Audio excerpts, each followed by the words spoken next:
Tuhan bersamamu. Inilah Injil suci Yesus Kristus menurut Yohanes, bab 19, ayat 25 sampai dengan ayat 34. Di dekat salib Yesus berdiri ibunya dan saudara ibunya Maria, istri Kleopas, dan Maria Magdalena. Ketika Yesus melihat ibunya dan murid yang dikasihinya di sampingnya, berkatalah ia kepada ibunya, "Ibu, inilah anakmu." Dan kemudian katanya kepada muridnya, "Inilah ibumu." Dan sejak saat itu, murid itu menerima dia di dalam rumahnya. Sesudah itu, karena Yesus tahu bahwa segala sesuatu telah selesai, berkatalah ia supaya genaplah yang ada tertulis dalam kitab suci, "Aku haus." Di situ ada suatu bekas penuh anggur asam.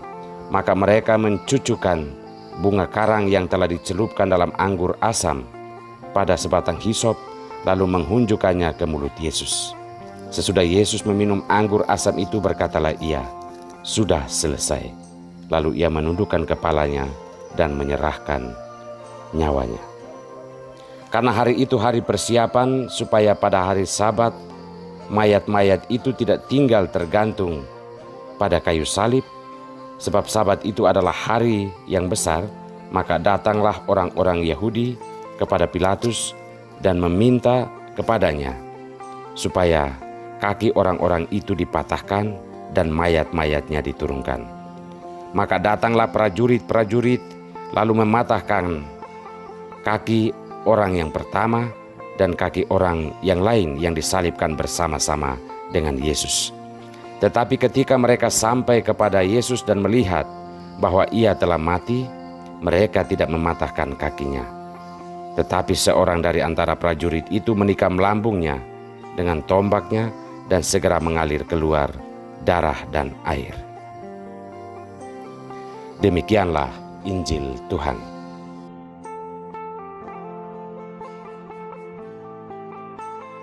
Menjadi ibu semua yang hidup. Inilah sampan bersama saya, Pater Domikevi SVD.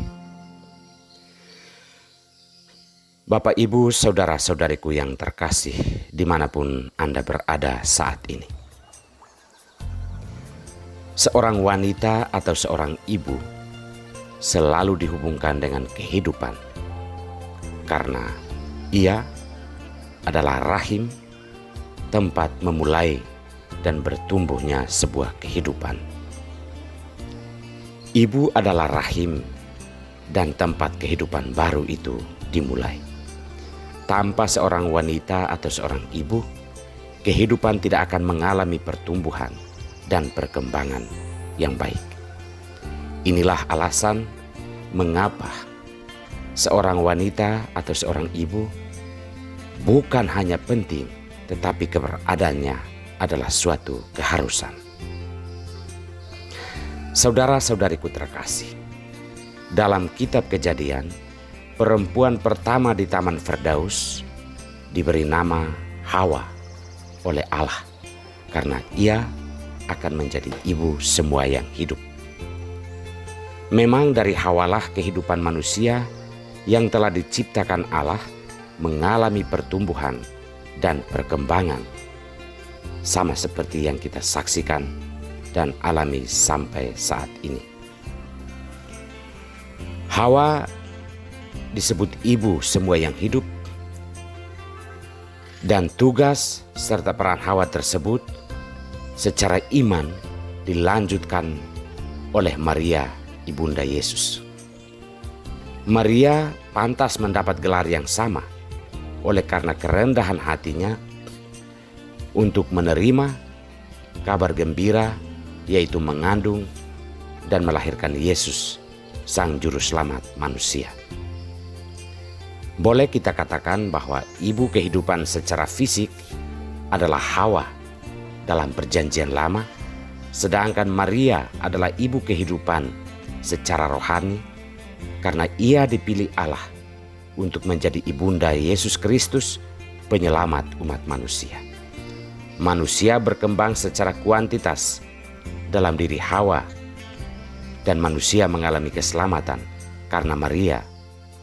Hal ini dikarenakan Maria bersedia menerima sabda Allah dan melahirkannya untuk keselamatan seluruh umat manusia. Dalam bacaan Injil dikisahkan Maria mengikuti Yesus sampai puncak perjalanan salibnya. Ketaatan Maria pada kehendak Allah dibuktikan sampai puncak Kalvari.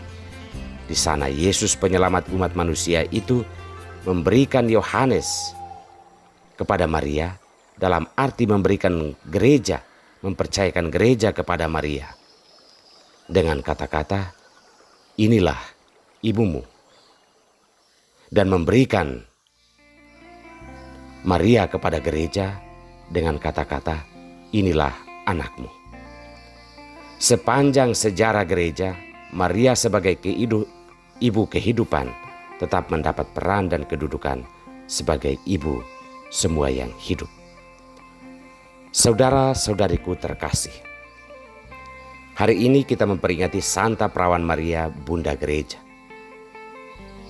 Gereja memberikan gelar kepada Maria dengan sebutan Santa Perawan Maria, Bunda Gereja, mengingat peran Maria dalam karya keselamatan Allah sampai di puncak Kalvari. Maria tetap menunjukkan ketaatan dan kesetiaannya sebagai bukti imannya dalam bersedia untuk menjadi rahim keselamatan bagi seluruh umat manusia. Kita sebagai gereja, terutama gereja Katolik, patut menyadari tugas dan panggilan kita sebagai ibu semua yang hidup. Gereja harus mampu dan bersedia untuk melahirkan kehidupan bagi keselamatan umat manusia.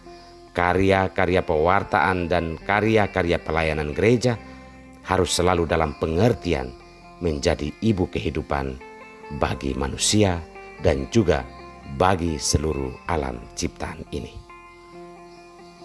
Tuhan memberkati kita semua.